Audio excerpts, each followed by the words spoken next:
रोज brush करते समय जब ज्यादा बाल गिरते हुए दिखते हैं तो डर लगना स्वाभाविक है।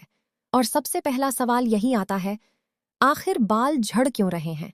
सच ये है कि बालों का झड़ना सिर्फ एक कॉस्मेटिक समस्या नहीं है, बल्कि यह शरीर का एक संकेत होता है।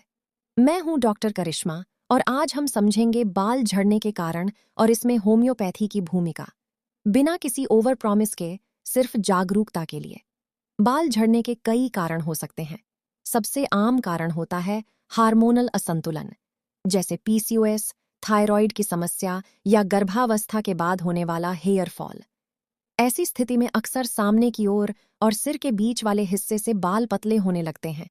दूसरा बड़ा कारण है तनाव। ज्यादा टेंशन, नींद की कमी या कोई भावनात्मक आघात, इन सभी का सीधा असर बालों की जड़ों पर पड़ता है। इस स्थिति में बाल अचानक बहुत ज्यादा गिरने लगते हैं। तीसरा कारण होता है पोषण की कमी। Iron, vitamin D, vitamin B 12 या प्रोटीन की कमी बालों को कमजोर बना देती है, जिसका परिणाम होता है बालों की बढ़त धीमी होना, बालों का टूटना और चमक का कम हो जाना। चौथा कारण है डैंड्रफ और स्कैल्प से जुड़ी समस्याएं। खुजली, रूसी या फंगल इन्फेक्शन बालों की जड़ों को नुकसान पहुंचाते हैं और हेयर फॉल बढ़ जाता है। कुछ लोगों में बाल झड़ना आनुवंशिक भी होता है। अगर परिवार में इसका इतिहास हो तो बाल झड़ना धीरे धीरे बढ़ता है और स्थायी भी हो सकता है। अब बात करते हैं होम्योपैथी की। होम्योपैथी का फोकस सिर्फ बाल उगाने पर नहीं होता, बल्कि यह समझने पर होता है कि बाल झड़ क्यों रहे हैं। इसीलिए होम्योपैथी में मरीज के पूरे शरीर, भावनाओं, जीवन शैली और लक्षणों को देखा जाता है।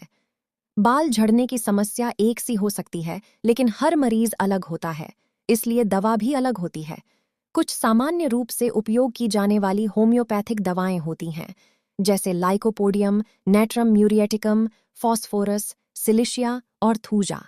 लेकिन याद रखिए, यह जानकारी केवल जागरूकता के लिए है। दवा, पोटेंसी और डोज हमेशा योग्य चिकित्सक मरीज के अनुसार तय करते हैं। होम्योपैथी में एक ही डोज सबके लिए जैसी कोई अवधारणा नहीं होती। इसके साथ साथ लाइफस्टाइल की भूमिका बहुत महत्वपूर्ण होती है।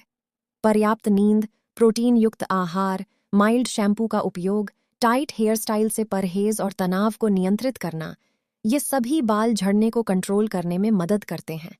अगर बाल झड़ना 2 से 3 महीने तक नियंत्रित न हो, पैची हेयर लॉस हो या पीरियड्स या थायराइड की समस्या के साथ हो, तो डॉक्टर से परामर्श जरूरी है।